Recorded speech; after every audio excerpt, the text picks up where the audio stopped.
नीरज जी, देखिए, अगर जातियों का रिप्रेजेंटेशन सरकारों में होगा तो जातियां अपने आप को गौरवान्वित भी महसूस करती हैं और सबल भी महसूस करती हैं।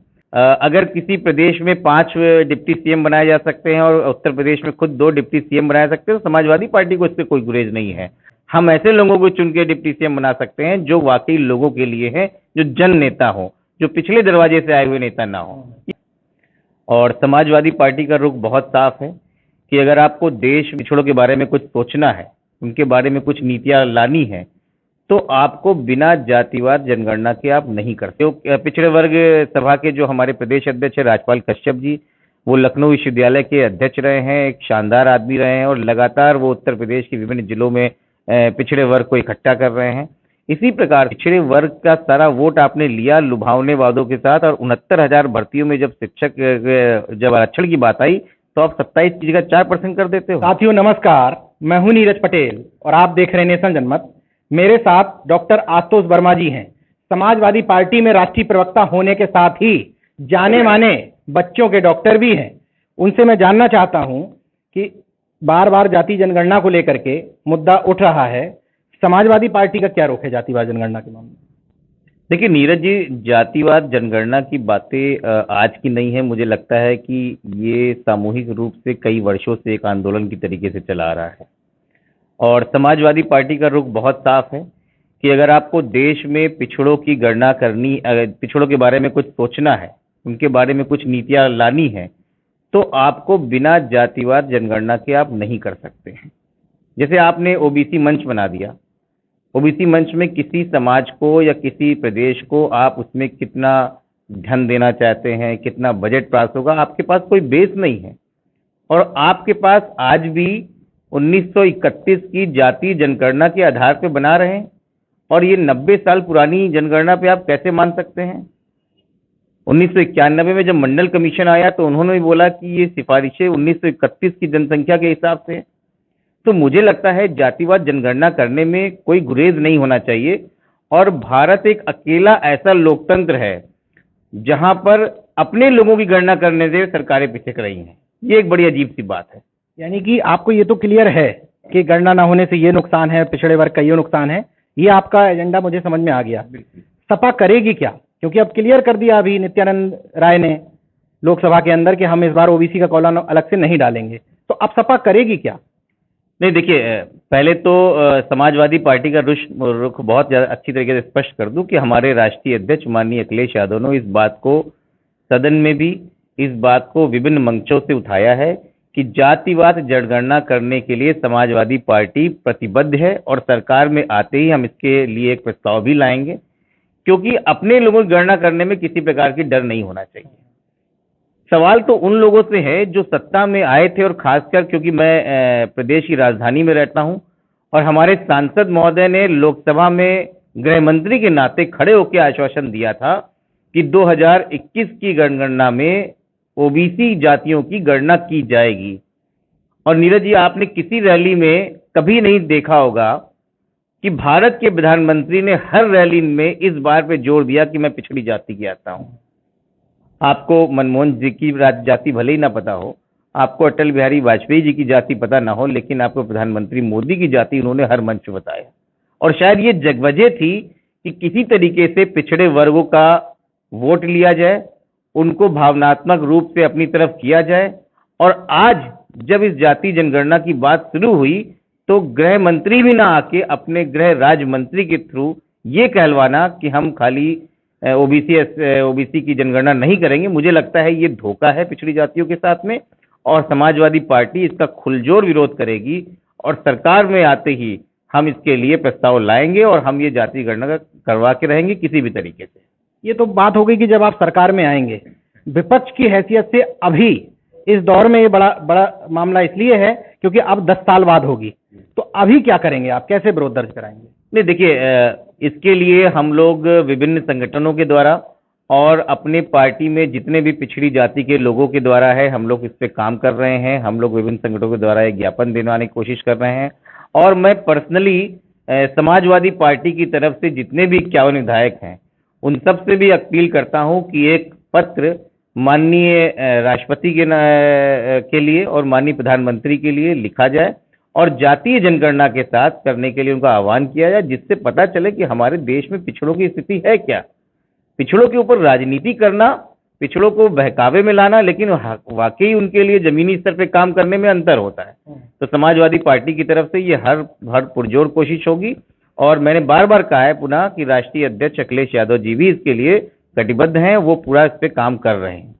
अभी संसद सत्र चल रहा है, तो हम ये उम्मीद कर सकते हैं कि सपा की तरफ से संसद में भी मामला उठेगा। मुझे लगता है कि ये बात माननीय अखिलेश यादव जी के दिमाग में है और समय आने पे इस पे बात जरूर होगी और मुझे नहीं लगता है कि इसके बिना संसद सत्र खत्म हो पाएगा।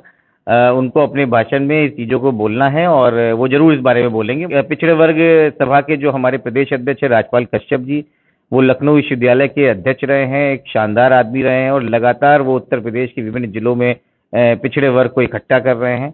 इसी प्रकार से हमारे तमाम तरीके के लोग अपनी तरीके से काम कर रहे हैं और समय आने पे उनको प्रोजेक्ट करके समाजवादी पार्टी पिछड़ों के लिए, गरीबों के लिए, दलितों के लिए, वंचित वर्गों के लिए खड़ी होकर 2022 का चुनाव लड़ेगी।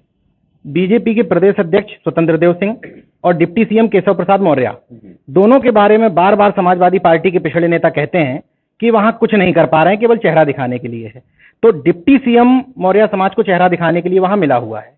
क्या डिप्टी सीएम का अब इस तरह की परिकल्पना जैसा जगनमोहन रेड्डी ने भी किया, 5 डिप्टी सीएम बना दिए, भविष्य में ऐसा दिख सकता है कि सपा सरकार में आने के बाद लोगों को डिप्टी सीएम बनाया जाए?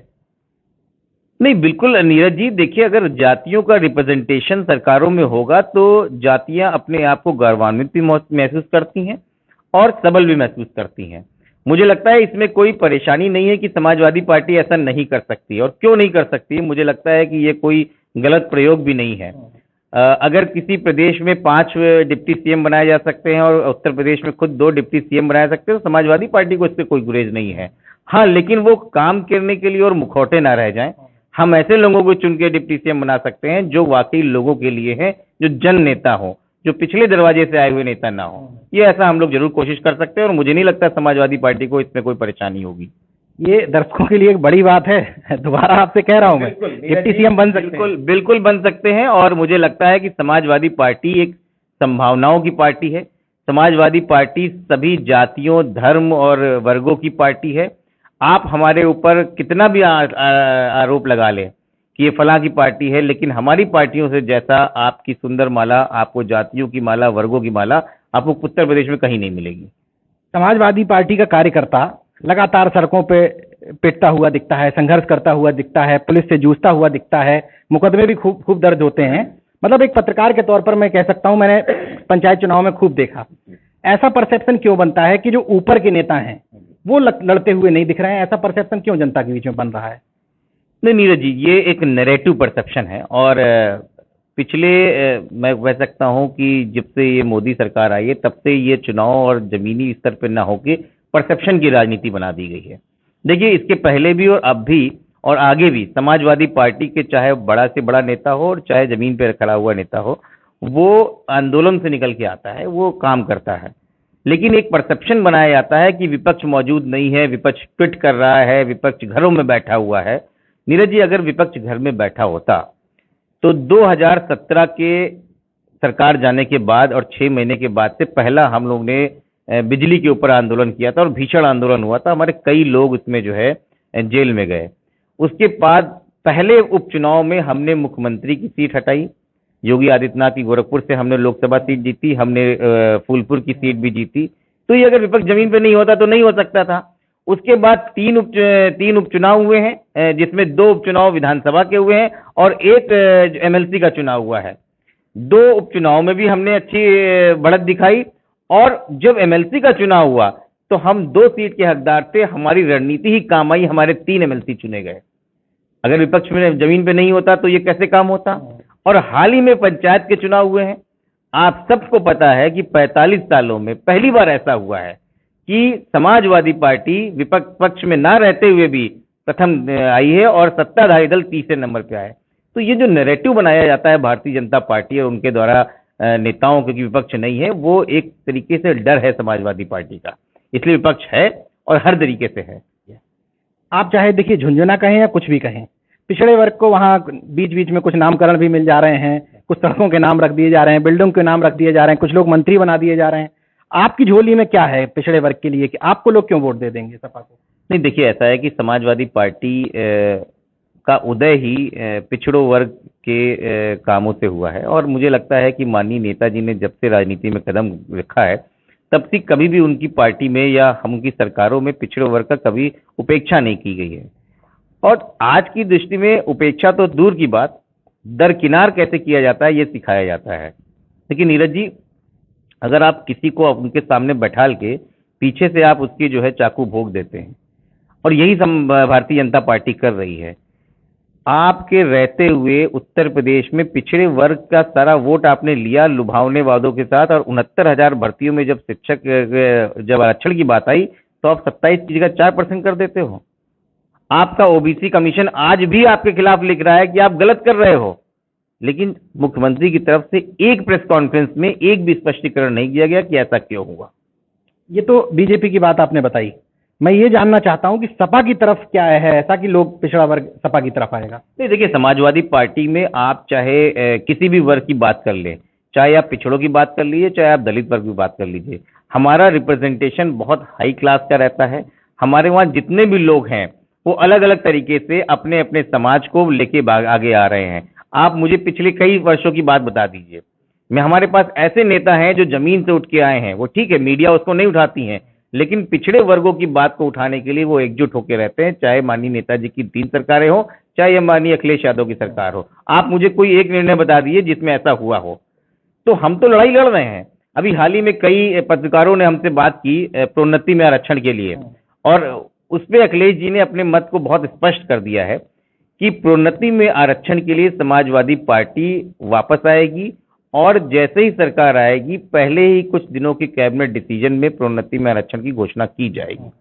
तो जब हर तरीके से समाजवादी पार्टी पिछड़ों के लिए, गरीबों के लिए, दलितों के लिए उत्थान में है, और आज भी नीट के जो पहला अगर किसी पार्टी ने गवर्नर के पास गई थी तो समाजवादी पार्टी गई थी। माननीय नरेश उत्तम पटेल के नेतृत्व में हमारा पूरा मंडल गवर्नर के पास में ज्ञापन देने गया था। परेशानी तब है जब ये मीडिया का एक हिस्सा जो पिछड़ों की नुमाइंदगी नहीं देखना चाहता है वो सामने नहीं लाएगा तो हमारी बात कभी नहीं सामने आएगी। तो इस बार 2022 में मान लीजिए सरकार बनती है जैसा कि आप दावा कर रहे हैं, तो बदलाव दिखेगा, प्रतिनिधित्व सबको नजर आएगा इस बार? नहीं, बिल्कुल दिखेगा। और पहले मान तो ना लें, ये बनेगी सरकार। पहले तो मानिए कि ये सरकार बनेगी। ये सरकार इसलिए बनेगी क्योंकि समाजवादी पार्टी की जो कार्यशैली है वो आज भी लोग मिस करते हैं। जो अखिलेश यादव जी की कार्यशैली थी, जिसमें विकास भी था, जिसमें रोजगार भी था, जिसमें पिछड़े, दलित और गरीबों के लिए उत्थान की भी बातें थी, वो आज सब लोग याद करते हैं। और मुझे लगता है कि किसी भी समाज को बढ़ने के लिए हमारे बच्चों की पढ़ाई, हमारे रोजगार, हमारा खाना पीना, हमारे सुविधा रहने के लिए वो सब होना चाहिए। साथ में सामाजिक समीकरण को साथ में लेके उनका हर क्षेत्र में अगर उत्थान नहीं हो रहा है तो उन सरकार का सरोकार नहीं होता है। और माननीय अखिलेश यादव ने अपनी सरकार में इस बात को मान दिया है। जहां एक शंकरलाल मांझी को उन्होंने चिकित्सा मंत्री दिया, उन्होंने बनाए पिछड़े वर्ग से और दलित वर्ग से, वहां पे हर विभाग के लोगों को उतने ही तेजी से आगे बढ़ाया है।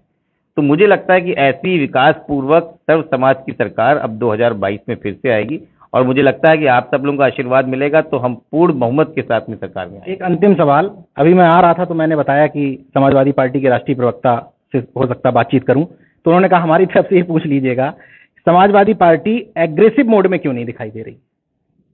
नहीं, ये मोड देखिए, मैं आपको बताइए, हाल ही में 10 दिन पहले 15 जुलाई को प्रदेशव्यापी आंदोलन समाजवादी पार्टी में किया, और मैं लखनऊ में खुद उस आंदोलन को वाहक था। हमने, हमारे पीछे लगभग 2,500-3 हजार कार्यकर्ता था, और हम सब लोग गए।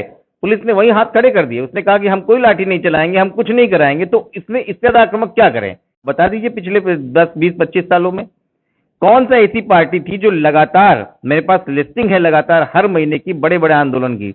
लेकिन भारतीय जनता पार्टी को नैरेटिव बनाना है कि अखिलेश यादव कमरे में बंद है, उनकी पार्टी एक्टिव नहीं है, वो हारते जा रहे हैं, वो हारते जा रहे हैं। वो बात दूसरी है कि वो पुलिस और प्रशासन की तरीके से क्या मुखौटा दिखा रहे हैं।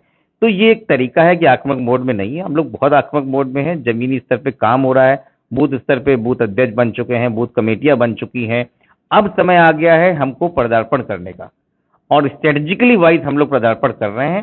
अगले महीने से हमारे पार्टी के सारे प्रोग्राम भी घोषित हो जाएंगे। आप सब लोगों को, पत्रकार बंधुओं को मिलेंगे और आप देखेंगे किस प्रकार से हम लोग पूरे 80 जिलों में हर विधानसभाओं में एक प्रोग्राम करेंगे, और अब आपको दिखता रहेगा कि हम कहाँ पर हैं। हमसे बात करने के लिए शुक्रिया। धन्यवाद। तो अगर आपने मेरा YouTube चैनल सब्सक्राइब नहीं किया तो प्लीज़ सब्सक्राइब कर लें और उस बेल आइकन पर जरूर क्लिक करें, जिससे जो मेरे न्यू वीडियो हैं वो आप देख